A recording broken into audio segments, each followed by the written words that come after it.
magic set, Ikoria. Looks like a lot of fun. But this was one of the dumbest things I've ever seen in terms of magic spoilers if we're going to ignore leaks. Which there were a surprisingly small amount of this time. Now, I know what you're thinking. Dumb isn't very easy to define. It's not like you can prove a card is or isn't dumb. In fact, what do I even call dumb? What do I mean by dumb? There are cards that I just kind of chuckled out of confusion from these existing, as well as the controversy surrounding them. Also, some cards just seem a little pushed. Some cards just seem very ridiculous in design. The whole set, Ikoria, is based on things being flavorfully stupid, so for the most part, I'm going to ignore flavor being dumb. So yes, that does mean the strange bestiality affair between a man and a dinosaur. You know, actually, the more I ignore that, the better. This is one of the weirdest sets I've ever seen. Sets have been pushed a lot lately, and I despise Eldraine, but I kinda like Theros returning. And I love Godzilla. This could go one of two ways.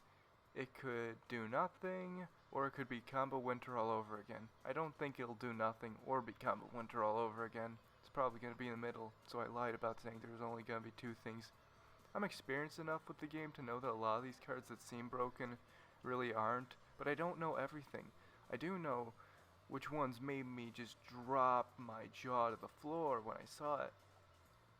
It was obvious that Theros Beyond Death would have cards that would see play, such as generally better cards, like there's going to be a situationally better Yawgmoth's Will with Underworld Breach that, what a shocker, got banned in Legacy. And just a usually always better Laboratory Maniac with Thassa's Oracle. These cards would also qualify as stupid because whenever Wizards takes an already busted card and uses that design space to make a cocky upgrade, it's kind of hilarious, like wow, what a shocker. Yawgmoth's Will but cheaper that you can recast things and was actually broken in Legacy? Oh my god. Trust me, it ain't just that. For the sake of everyone's sanity, I'm ignoring the creature types being stupid. I will make a couple exceptions though, maybe.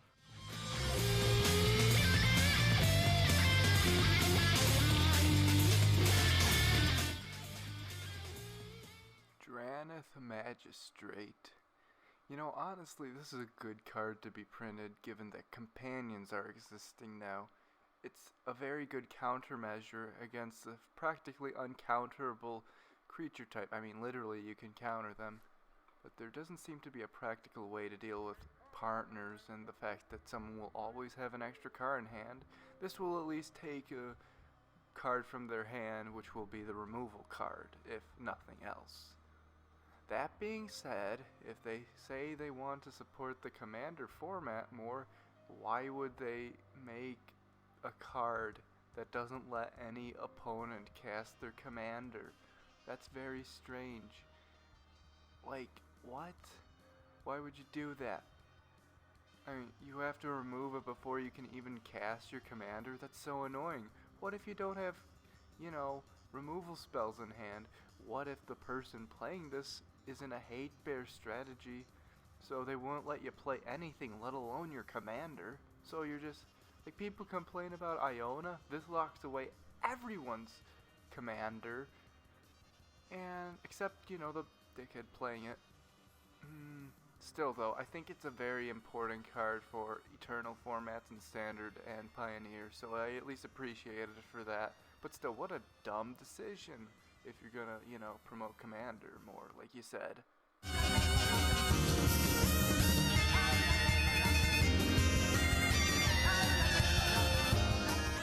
Riel the Everwise and Colossification. Yes, these are a tie. Get used to it. There will be a lot on this list. I couldn't narrow it down to 10. I grouped these two together because these both do two things that, though are probably not broken, they look broken, and more importantly, do things fundamentally with the game that you kind of expected them to do at some point, but a part of you also kind of thought it was almost a forbidden part of Magic to ever go there. Let's start with the simpler one first. Colossification. Well, okay, first of all, I do not like the art. It's a 20/20 power increase. We've seen much bigger things than was being depicted in that image. This is the largest thing in the game, and the first time we'll ever see 20 be used on an enchantment. The only other creature in the game, I believe, who dealt with 20s in terms of power and directly stated on card. You can of course get creatures much bigger. I believe it was Bridge Wood Troll or Null Bridge Troll that gave itself a plus 25 or plus 20 boost in power. But despite this is a pretty janky card. Even then, any noob who plays with this is gonna crush their other noob friends, so that's not very nice of them to print a card such as that. Teach them to remember removal. Hey, Dice to Doomblade. Buy our Terminates on the secondary market, which we totally don't care about. Secret Lairs. So, that's pretty simple. 20 is a number you just do not see on Magic cards very often. Ironically larger than anything else in this set, which is weird because it kept advertising itself as the big thing set, but nothing's really that big in it. Very strange there. Another thing is that there's an Auramancing card in Standard right now, so that should be fun. Riel is a bit more complicated on the other hand. Well, first of all, this is actually the one time there's a situation where Putrid Imp is worse than one with nothing. So that's weird right off the bat. The first line of text is obviously quite powerful, as has been proven over the years, but the second line of text, or batch of text or whatever, very strange card. So this is one of the first cards to allow just discarding to essentially redraw you. And a lot of cards are already about discarding a lot and then drawing a lot. So you got anything from a Faithless Looting that ends up drawing you 4 cards now, a Lion's Eye Diamond that just windfalls your hand, except turns itself into a Dark Ritual and a Wheel of Fortune, so that's a little insane. The possibilities are endless, but it's held back by having a toughness of 3, which makes it not the strongest, but in Commander, where the wheels are legal there and like nowhere else, this thing's gonna be really fun and really stupid.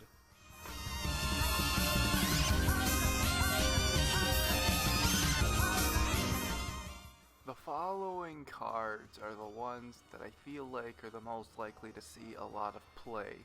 First we got Flourishing Fox. Now it's a very specific strategy, but if anything's gonna make it work, it's gonna be this, and I've been playtesting with this in both Pioneer and Modern. This thing gets so big, so quick, and the worst part is like you can't even use the removal argument or, you know, all that kind of stuff, because guess what it can also do? It can cycle. So that gives a lot of flexibility for a 1-drop. One game in Modern, I was swinging with 2 Flourishing Foxes and a hollowed one.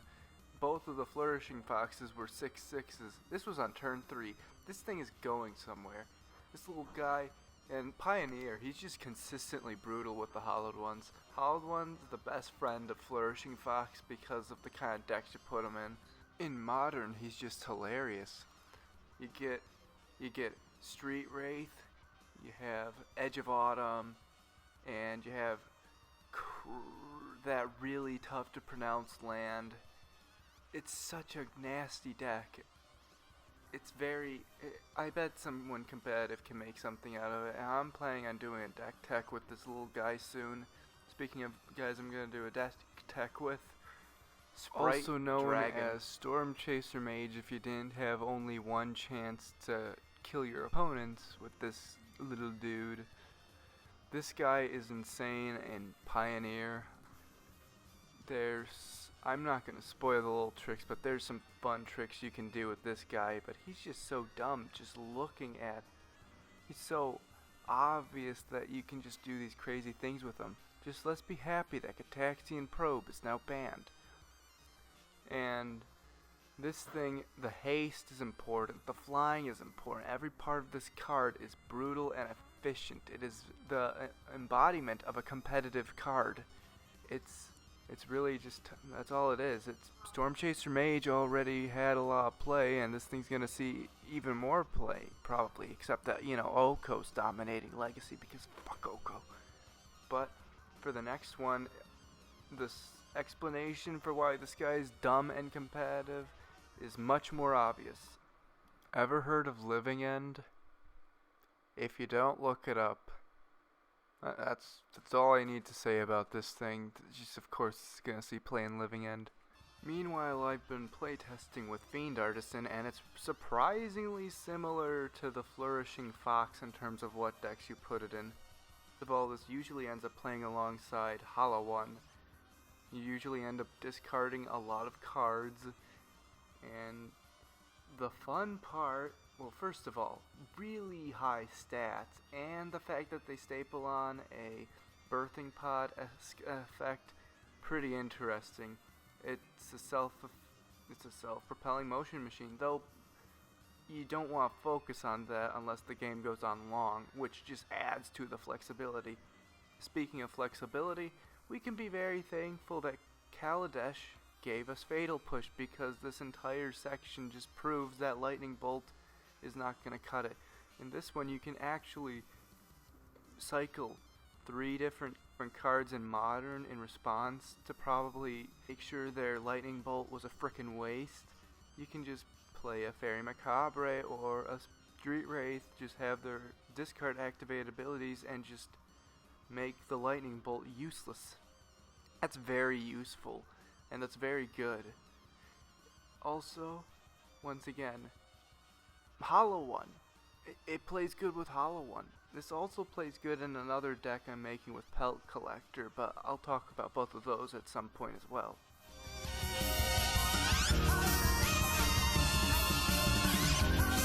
I'm sick of these motherfucking Simic cards ramping while drawing for such a motherfucking low cost. Watsy, why? This is so dumb. Stop doing this.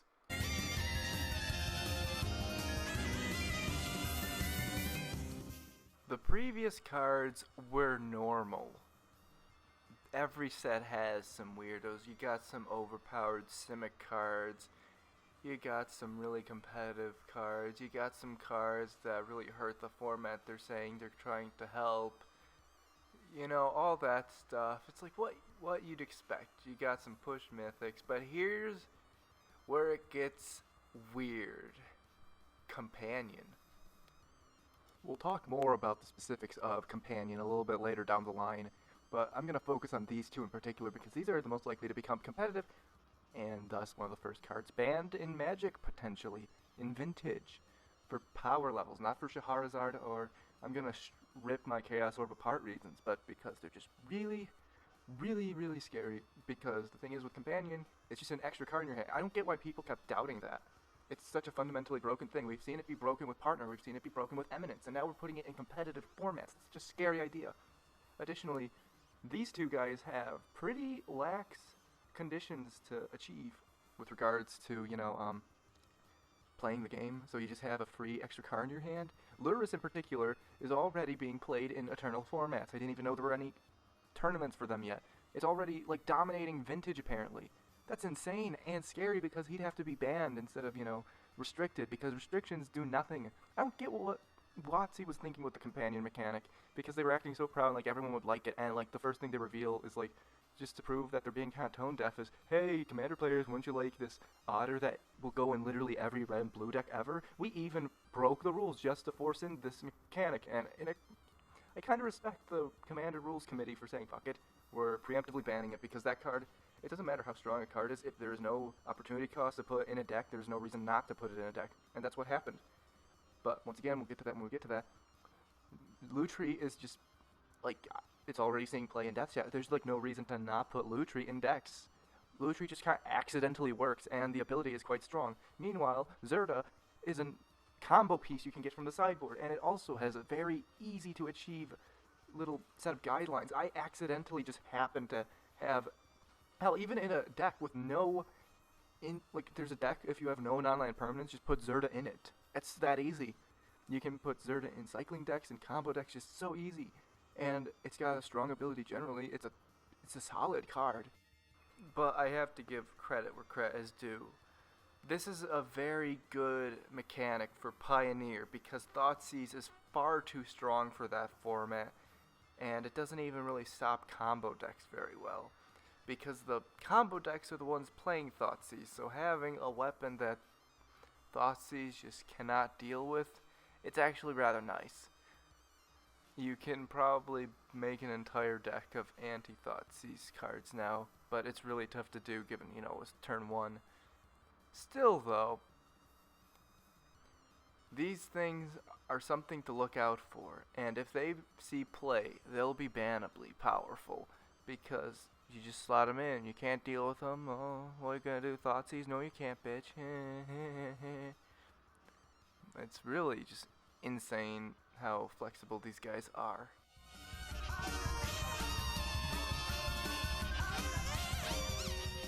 This whole cycle looks fun and dumb. The 3-colored rare enchantment cycle. And you know the real reason why all of these guys are here. It's that big ugly tumor in the middle, which could either do nothing or destroy magic as we know it, because the text, whenever you cast a spell, draw 2 cards, needs a lot of drawbacks in order for me to trust.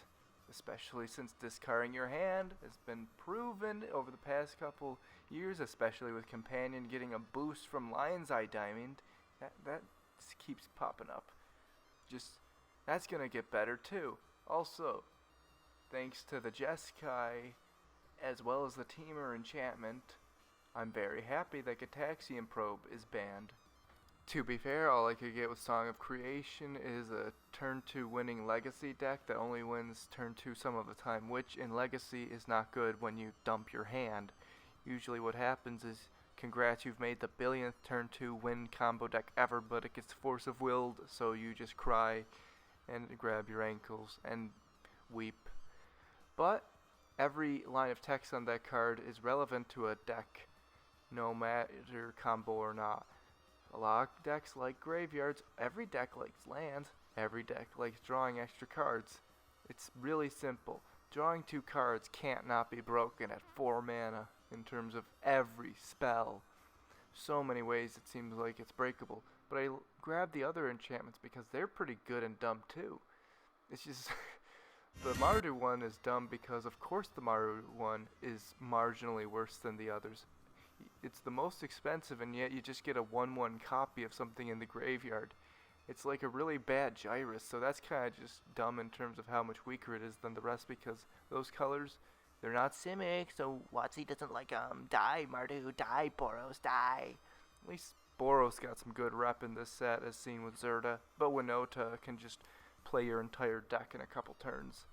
Whirlwind of Thought is a much less bold, but potentially even more potent version of Song of Creation.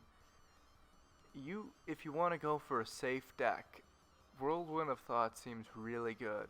If you have a control deck, that seems fine. Though it is a do-nothing that doesn't really counter or draw immediately, it will be great in the long game.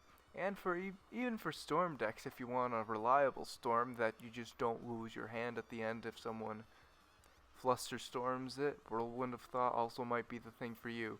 You can combo with Whirlwind of Thought too as well, but I'm just happy that Gataxian Probe is banned.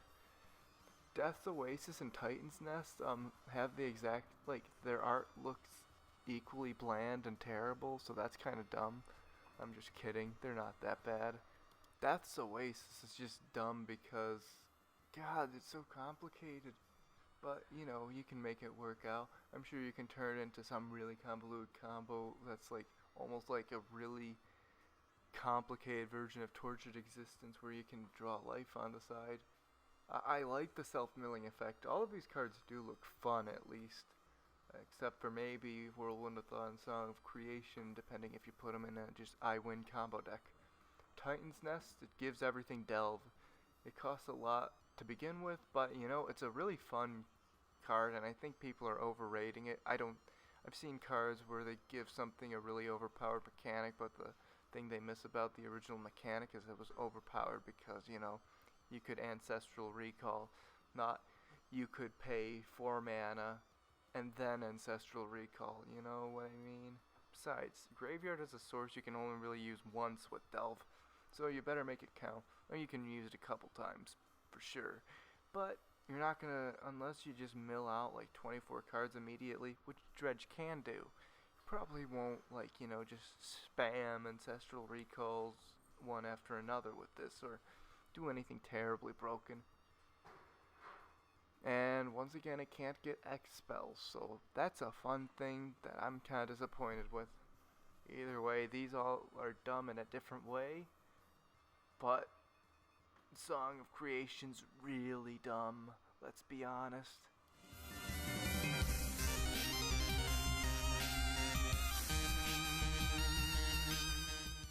Two of the new ultimatums, just they're impressive, let's just say. Ruinous Ultimatum makes Plague Wind and company look like a joke, and it also makes Jund Ultimatum look like a joke. It's so much better than all of them that if you're playing Jund and Commander, just grab Ruinous Ultimatum. You're doing it wrong if you're not. Meanwhile, people are trying to make these really overly complex combos with Emergent Ultimatum, and I see this, and I see the first spell that can do 20 damage no matter what. Let me show you. How can I not rank a card that does 20 damage, no matter how impractical it is to cast, as anything less than this? This is dumb.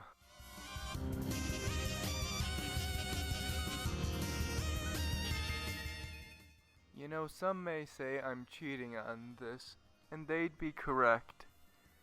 The concepts in this set are generally very, very confused in both terms of execution and just the concepts themselves.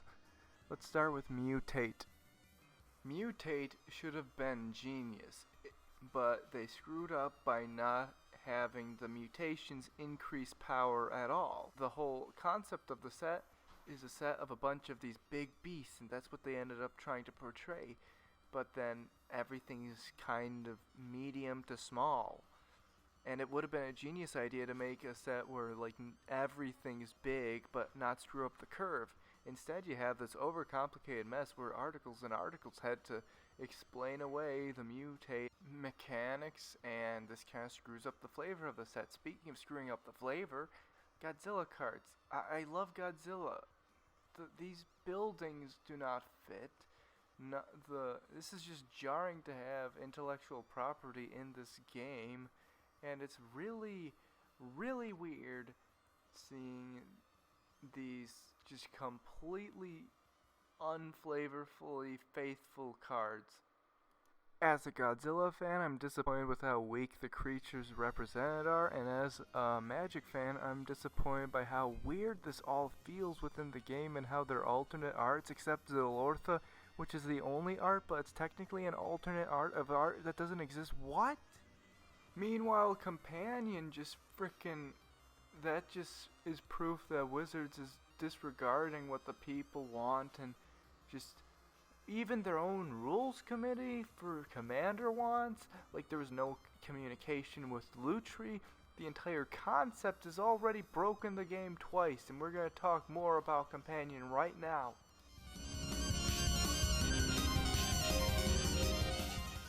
As far as I know, there have been 4 bannings in the history of Magic that have predated the actual cards entering Standard.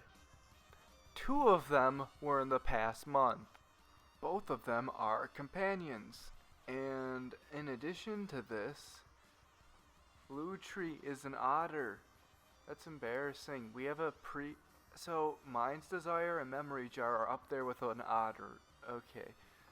Well, I don't know, the Lutri situation I kind of talked about over the course of this video. And, you know... think we got the point that I think it was just Wizards being stubborn. Meanwhile, Garuda was Wizards being really hilariously incompetent. Which, by the way, during spoiler season was considered the weakest of the companions, and instead of it being overpowered, it just glitched. So it's not even that important of a glitch. It's just reanimates despite Leyline of the Void saying no. It doesn't seem like the biggest set in the world unless you want to chain off legendary Garudas. I guess it doesn't seem that powerful. It's just literally broken. And so it had to be so Gerda has to be banned in all of these formats, from Legacy to updating to like all of them basically. Oh hi, a vintage banning. We're only at number 2 and we're getting a card banned in vintage, not even restricted. Oh my gosh.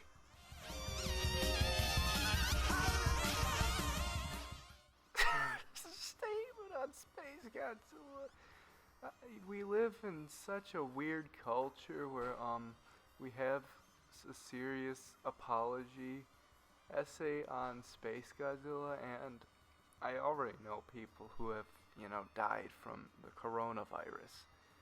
And this was not Wizards' fault. They couldn't have known this, and Space Godzilla does have a blast called the Corona Beam. However, this situation is so ridiculous. They have mainstream articles documenting a company apologizing for the subtitle of a creature called Space Godzilla. There couldn't have been anything else at number 1. Other sets may affect Magic as a whole, but this goes into the mainstream media. This is so hilarious. Space Godzilla Death Corona. Oh, God. Zilla. It's so bad. And, this is gonna go for a fortune. The worst part is, they ignored all the other disease-related. I mean, they were less specific, obviously, but there were a lot of disease-related cards. Bushmeat Poacher, which, by the way, is a really good example on how the commons and uncommons in the set, really good stuff. I really like how good Limited's looking out to be, but that name, though, God, that's fine, apparently. Apparently, so is Kelsian the Plague, which is a decent card, but, I'm just going to count it here, even though it's in a commander set. That's another mistake, is, making a commander set with the exact same flavor as the main set, releasing them at the same time. I don't even know which one's in the real set and which one's in the commander set. It's really confusing. The Mutate Sultai commander in both the main set and the side set, they're so similar. It's ridiculous. I confuse them. I know they have different flavor. One's mischievous while the other is actually kind of benevolent. But still, there's this, a lot of this I don't blame on Wizards. Some of it I do. The set, if it wasn't for, okay, let's be honest. This is one of the biggest mistakes of a set ever. Overall, I love it, but it's just, looking at it from an unbiased perspective, it just kind of does everything wrong. But I still love it. It's so stupid and goofy. I kind of like it. So, if anyone, I'd like people to subscribe, given how my editing software on my computer is now dead, because the whole computer is dead, which is why you're hearing the Mac flare up and disintegrate in the background the whole time.